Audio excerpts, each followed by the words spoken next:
Hello guys, welcome back to एजुगिरी। 26 दिसंबर का द हिंदू एनालिसिस करेंगे। 45,000 का कैन बेतवा लिंक प्रोजेक्ट जो है वो लॉन्च हो चुका है। तो यहाँ पर पहले लिखेंगे कैन बेतवा, एक minute, can Betwa link project launched. तो ये जो लिंक प्रोजेक्ट है, फाउंडेशन स्टोन उसका river link projecting, foundation stone लिखेंगे, फाउंडेशन स्टोन लेड। ये क्या है? रिवर लिंक प्रोजेक्ट है। रिवर लिंक प्रोजेक्ट कहाँ पर है? इन मध्य प्रदेश। ठीक है ना? मध्य प्रदेश के कौन सी जगह पर? खुजारों में। खजारों में। खुज खाजू रो रहो, काजू रहो, काजू खाते रहो, खुजारो बोलते हैं इसको। ये क्या एम कर रहा है? Aimed at solving. Ken Betwa project कहाँ पर है? मध्य प्रदेश में, खुजारो में। रिवर लिंक है। Aimed at solving the woes. Woes मतलब solving the water woes problems. Woes का मतलब क्या होता है? वोज का मतलब होता है problem of Bundelkhand region. Bundelkhand region spread across Madhya Pradesh. तो जहाँ पे एमपी के जो लोग हैं वो बुंदेलखंड रीजन के, उनके जो वाटर की प्रॉब्लम्स है, वो उसका मतलब क्या होता है? प्रॉब्लम। वो जो है ये सॉल्व करेगा। The major river valley projects of India were based on the vision of Baba Saheb Ambedkar. वो क्या कह रहे हैं कि बाबा साहेब अम्बेडकर का ये विजन था। Major river valley projects of India were based on vision of Baba Saheb Ambedkar.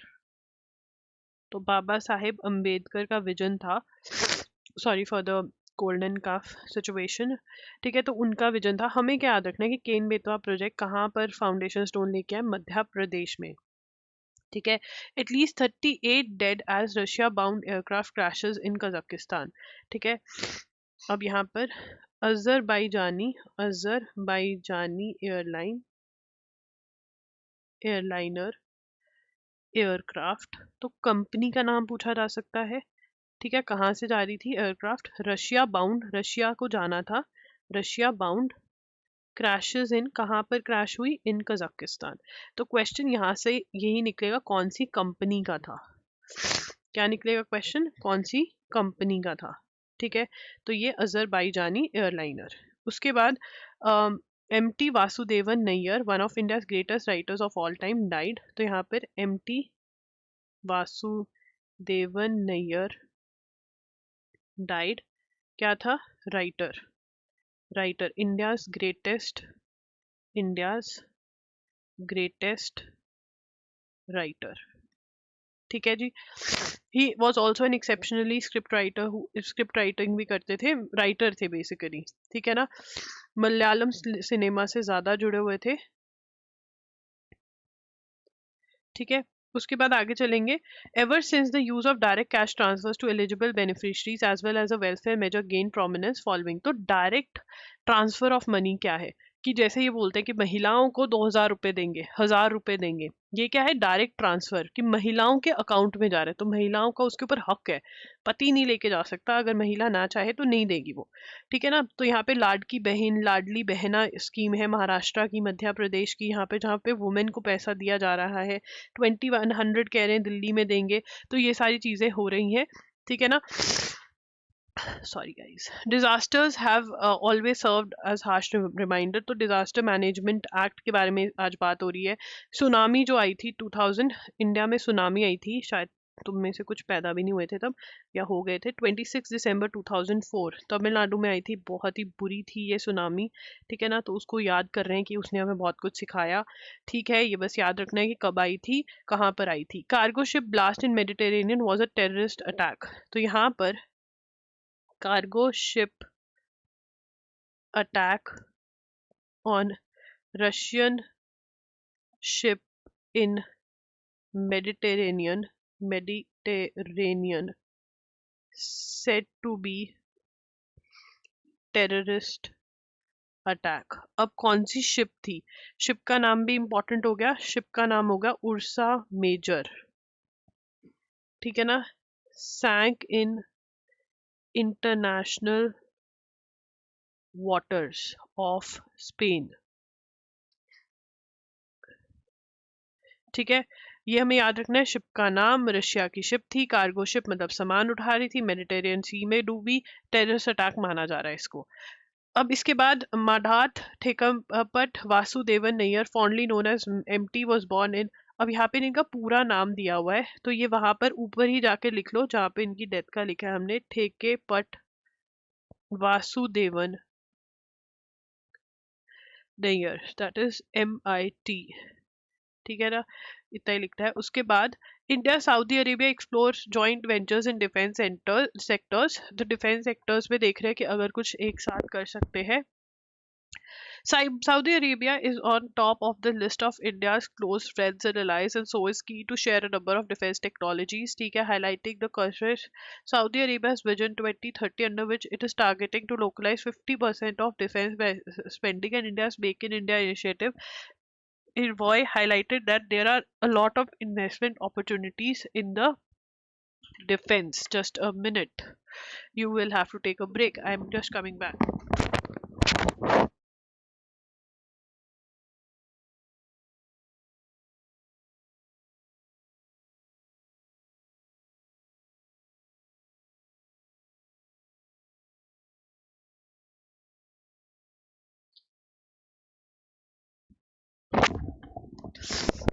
So sorry.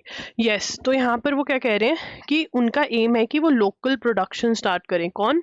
Saudi वाले। कब तक? बाय 2030। ठीक है ना, तो इंडिया का भी टारगेट है। The envoy highlighted that there are lot of investment opportunities in defence sector in India. Saudi Arabia signed a $250 million contract for ammunition from munitions India limited. तो यहाँ पर Saudi Arabia India defence talks, defence की बातें चल रही हैं। ठीक है ना, अब यहाँ पर क्या है डिफेंस टॉक्स में, सऊदी अरेबियाज विजन 2030। इसके अंदर सऊदी अरेबिया क्या टारगेट कर रहा है? Targeting to localise 50% of its defence spending. Saudi Arabia vision 2030 क्या है कि 50% वो कह रहा है कि भैया हमको तो लोकलाइज बनाना है। ठीक है, डिफेंस का। अब उसके अंदर सऊदी अरेबिया ने इस साल 2024 में क्या अग्रीमेंट साइन किया? सऊदी अरेबिया लिखेंगे, Saudi Arabia, sorry for the verb, signed a $250 million contract for ammunition. Ammunition क्या होता है? असला। ठीक है ना, एम्यूनेशन नेशन नहीं है, एम्यूनिशन है। ठीक है, फ्रॉम, अब ये कंपनी का नाम बहुत ज्यादा इंपॉर्टेंट है, तो कलर चेंज करके लिख लेंगे इसको, munitions India limited. Munitions India limited. अब यहाँ पर हमें क्या पता चल रहा है? ये डिफेंस पब्लिक अंडरटेकिंग है, मतलब सरकारी कंपनी है। What is it? Defence public sector undertaking. ठीक है जी, तो ये हमें पता होना चाहिए। आगे चलेंगे। PM to distribute 58 lakh property cards to provide record of rights. अब ये क्या है, इसको पढ़ते हैं। For 4 years after the union government launch Svamitva scheme. Svamitva scheme, Svamitva scheme क्या है? To digitalize to digitalize to digitize digitize property records in rural areas. जो रूरल एरियाज है उनके जो प्रॉपर्टी रिकॉर्ड्स हैं उसको डिजिटाइज करने का एम क्या था? स्वमिता स्कीम। ठीक है ना, 4 years पहले, 4 years अगो लॉन्च्ड। ठीक है, ये भी इंपॉर्टेंट है, पता होना चाहिए कब लॉन्च हुई है। PM will Narendra Modi will distribute 58 lakh property cards providing a record of rights to owners. PM Modi will distribute 58 lakh property cards providing a record of rights to owners. इन तो यहाँ पर मतलब उनको प्रॉपर्टी कार्ड्स देंगे कि भैया तुम्हारा मतलब एक तरह से बता रहे हैं कि डिजिटाइज हो गया ये वो। Svamitva scheme of Panchayati Raj department, Svamitva scheme of the Panchayati Raj department was launched in April 2020। तो 2020 में ये लॉन्च हुई थी। ठीक है, ये इंपॉर्टेंट होता है कि कब लॉन्च हुई है, दिस इज इम्पोर्टेंट। और ये किसकी थी? पंचायती राज डिपार्टमेंट की स्कीम थी, ये भी इम्पोर्टेंट है, पंचायती राज डिपार्टमेंट स्कीम। ठीक है ना। रिकॉर्डिंग प्रॉपर्टी राइट्स, ऑब्जेक्टिव क्या था यार? सॉरी गाइस, मुझे बहुत शर्म आ रही है मेरा। The scheme is aimed at facilitating monetization of properties, helping the owners to get bank loans, reducing property disputes. ये सब एम है। डिजिटाइज हो जाएगा तो पता चल जाएगा किसके नाम पे है। ठीक है, बेटर प्लानिंग भी हो पाएगी, पता चलेगा कौन सी जमीन ऐसी फ्री पड़ी है किसी के नाम पे भी नहीं है। Scheme has been onboarded by 31 states of the, Sikkim has participated only in pilot phase. तो ये हमारे लिए इंपॉर्टेंट है, हमारे लिए ये इंपॉर्टेंट है, and this scheme is very very important. इसको अच्छे से याद कर लो। ठीक है, उसके बाद एफएमआर, वो कह रहे हैं centre is yet to formally scrap FMR with Myanmar. ये बहुत इंपॉर्टेंट है क्योंकि हम अभी तक पढ़ रहे थे कि भाई हो चुका है। सेंटर येट टू, लिखेंगे centre yet to formally scrap FMR with Myanmar. तो फॉर्मली जो एफएमआर है वो स्क्रैप नहीं हुआ है। What is FMR? It is free movement regime. Free movement regime के हम नोट्स ऑलरेडी बना चुके हैं। किसके बीच में है फ्री मूवमेंट रिजीम? इंडिया और म्यांमार के बीच में। वो अभी हम सस्पेंड करना चाहते हैं। The union ministry has bought in fresh protocol to regulate the movement. अब लिखेंगे Union. Now, months after announcing FMR along Myanmar border has been entirely suspended, Union Home Minister has brought in fresh protocol to regulate the movement. तो हम लिखेंगे formally scrap off नहीं हुई है, ये कह रहे हैं। तो यहाँ पर हम लिखेंगे कि Union Home Ministry earlier announced, लिखेंगे earlier announced entirely suspending FMR with Myanmar. Now, people living, sorry guys, अब यहाँ पर ये क्या करेंगे? Protocol, fresh protocol to regulate the movement of people living within 110 kilometers on either side of largely unfenced international border. अब यहाँ पर क्या है देखो, एफएमआर क्या था? 16 किलोमीटर के अंदर म्यांमार वाले जो बॉर्डर पे रहते हैं, इंडिया वाले जो बॉर्डर पे रहते हैं, वो म्यांमार में 16 किलोमीटर बिना किसी वीजा के जा सकते हैं। म्यांमार वाले हमारे यहाँ पे 16 किलोमीटर बिना वीजा के आ सकते हैं। इन्होंने पहले कहा हम इंटायरली सस्पेंड करेंगे ये स्कीम, अब ये इसको रेगुलेट कर रहे हैं। 10 किलोमीटर तक वालों को ये कुछ प्रोवाइड कर रहे हैं। ठीक है ना। A senior notification ending FMR which involves a bilateral agreement with Myanmar is set to be notified. Officially suspend नहीं हुई है एफएमआर, बोल रहे हैं that the FMR has been scrapped to ensure internal security of country demographic structures. ये क्यों करेंगे? M क्या है? एफएमआर क्यों सस्पेंड करें? डेमोग्राफिक स्ट्रक्चर बचाने के लिए। वहां से लोग आकर यहाँ पर बस रहे हैं, प्रोटेस्ट कर रहे हैं, अपनी राइट्स मांग रहे हैं, हम उनको कैसे दे दें? वो हमारे देश के है ही नहीं है। एफएमआर कब आई? तो बैकग्राउंड ऑफ एफएमआर लिखेंगे अब, बैकग्राउंड ऑफ एफएमआर। तो FMR came into existence in, कब आई? FMR came into existence in 1969। Territorial limit कितनी थी तब? टेरिटोरियल लिमिट 1968 में 40 किलोमीटर थी, which was reduced to 16 kilometer in 2004 and additional regulations were enforced in 2016। ठीक है ना। अब यहाँ पर 16 किलोमीटर कर दी गई थी 2004 में, एडिशनल रेगुलेशंस 2016 में लेकर आए गए। The Assam Rifles is primarily border guarding force along the, अब ये हमें और चीज़ें पता चल रही हैं तो हम और बनाएंगे, Assam Rifles is the primary border guarding force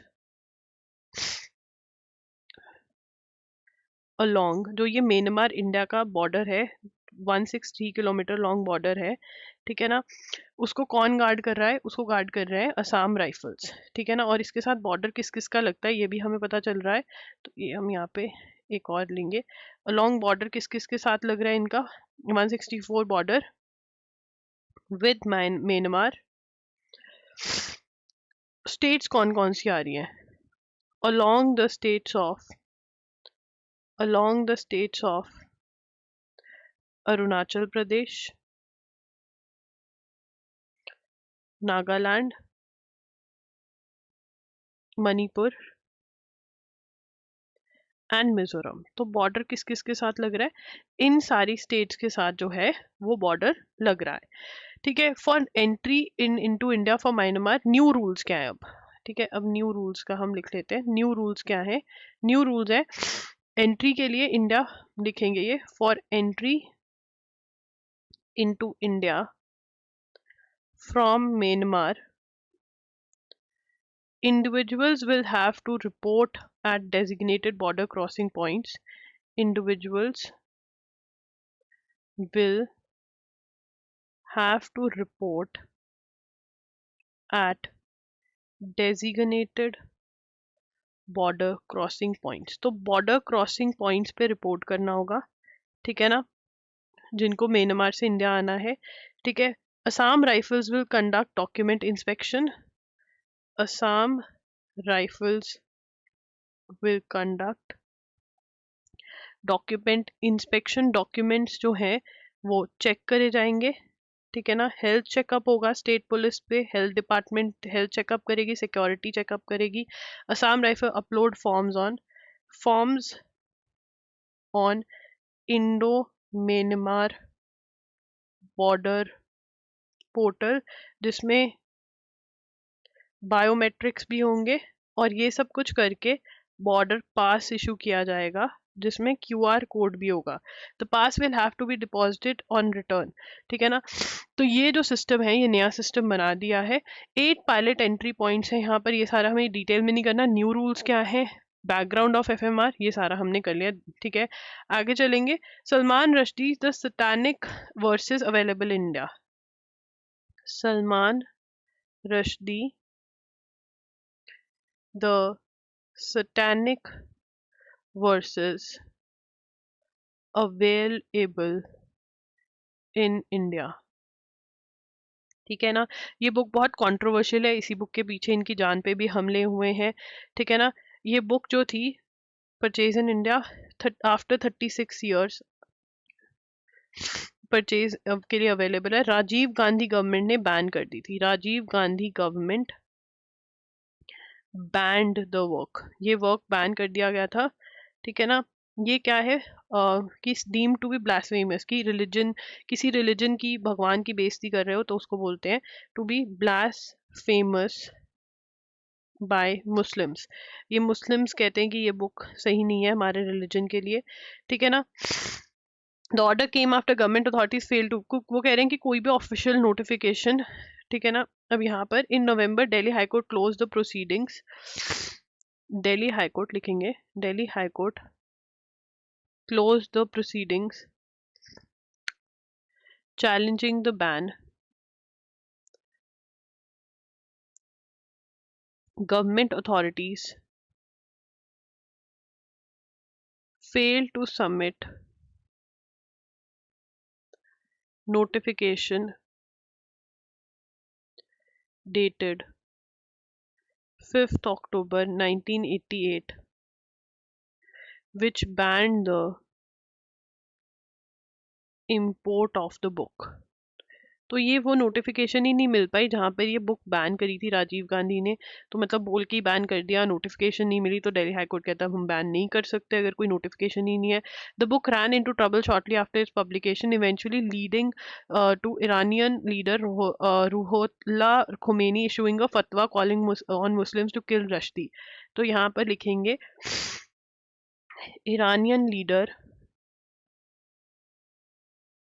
Ruhollah Khomeini issued a fatwa calling on Muslims to kill Mr. Rushdie and his publishers। So Mr. Rushdie had to spend nearly 10 years in hiding in UK and US. In July 1991, the novelist Japanese translator Hitoshi Lagarashi was killed in his office. On August 12, 2022, Lebanese American Hadi Matar stabbed him. Now recently he was 2022 में this Leban he was also attacked. Salman Rushdie was attacked. Lebanese American Hadi Matar, ये सही है नाम, मटर तो याद हो जाएगा, हल्दी और मटर की सब्जी, स्टैब्ड मारने मारने की कोशिश करी, बच गए थे ये, मिस्टर रश्दी। ठीक है, ये नाम याद रखना है, हल्दी मटर याद रहेगा।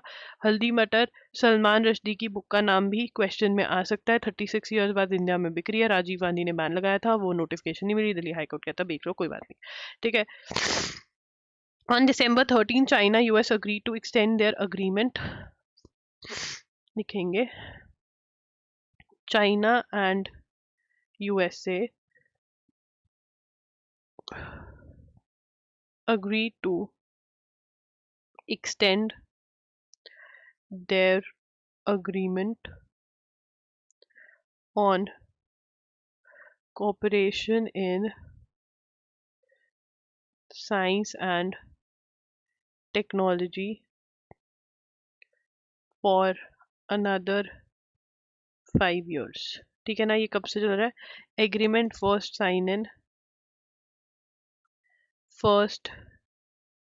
साइंड ऑन 31 जनवरी 1979। ठीक है जी, तब से ये चल ही रहा है इनका। और किसने साइन किया था तब? Chinese leader Deng Xiaoping and US president Jimmy Carter. ठीक है जी, चलिए आगे चलते हैं। तो अब यहाँ पे यूएस कोर्ट ने बोला है इसराइल के जो एनएसए ग्रुप जिसके पास पेगासस है, जो फोन में घुस सकता है, सब कुछ निकाल सकता है, आपका कैमरा असेस कर सकता है, आपकी फोटोज, आपका फोन, ये सब कुछ कर सकता है। तो ये कह रहे हैं कि जी ये तो बहुत गलत है, इंडिया वालों ने तो कोई एक्शन नहीं लिया, यूएस कोर्ट ने तो कहा कि ये गलत है, इंडिया वाले क्यों नहीं करते। तो इसके अंदर एक टॉपिक जो है वो बहुत ही जरूरी है इस चीज पे, वो है कि जुडिशरी को क्या करना चाहिए, जुडिशरी को क्या चीज़ें करनी चाहिए to safeguard the rights of the people. ठीक है, तो इसके अंदर सर्विलेंस रिफॉर्म जो टॉपिक है वो एनएल सैट के लिए इज़ वेरी वेरी इंपॉर्टेंट। ठीक है ना, ये ऐसे राइटिंग के लिए ज़्यादा इंपॉर्टेंट है, बाकी नोट्स हमने बना लिए हैं। उसके बाद Australia's house of representatives recently passed, लिखेंगे ऑनलाइन सेफ्टी, ऐसे लिखेंगे online safety amendment, social media minimum age bill 2024। किसने पास किया ये? Australia's house of representatives. ठीक है ना, imposes obligation on certain social media platforms, social media platforms to take reasonable steps to prevent children under 16 years of age from having an account।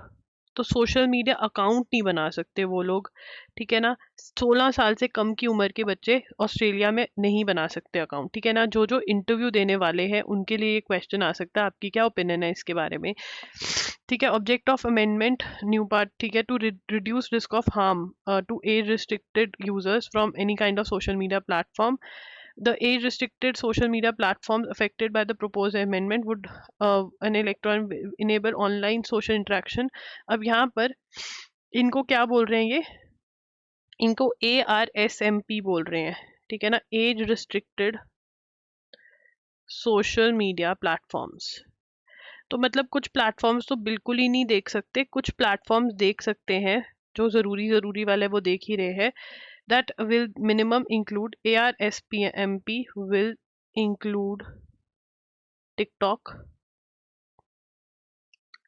Facebook, Snapchat, Reddit, Insta, X, etc. तो ये इन लोगों को steps लेने होंगे, ठीक है ना. Providers must take reasonable steps to prevent age restricted users having account with age restricted social, ठीक है ना. तो अब यहाँ पर क्या है, कुछ प्लेटफॉर्म्स पे तो 16 साल से पहले अकाउंट बन ही नहीं सकते, इन सब पे अकाउंट बन सकते हैं. तो इनको क्या लेना है कि एज रिस्ट्रिक्टेड यूजर्स जो हैं having accounts with age restricted social media platforms. तो अब उनको कंटेंट जो है ना वो एज रिस्ट्रिक्टेड वाला ही दिखेगा, कुछ कंटेंट उनको नहीं दिखेगा. इसके लिए इन सबको स्टेप्स लेने पड़ेंगे, ठीक है जी. तो ये है, इसमें ओपिनियन भी है. सोशल मीडिया हार्मफुल है चिल्ड्रन पे के लिए, मेंटल हेल्थ पे इफेक्ट करता है, पर उनको बिल्कुल कट भी नहीं कर सकते हैं, ठीक है. तो ये बोला है.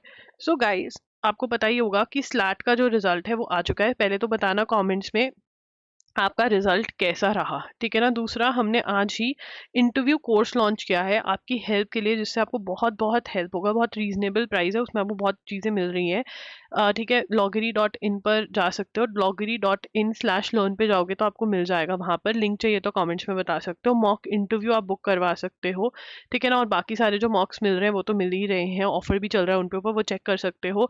एंड बंडल्स वाली ऑफर जरूर चेक करें, उस पर आपको बहुत अच्छा डिस्काउंट मिलेगा. स्लैट का रिजल्ट कैसा रहा कमेंट्स में जरूर बताना. Bye bye, take care.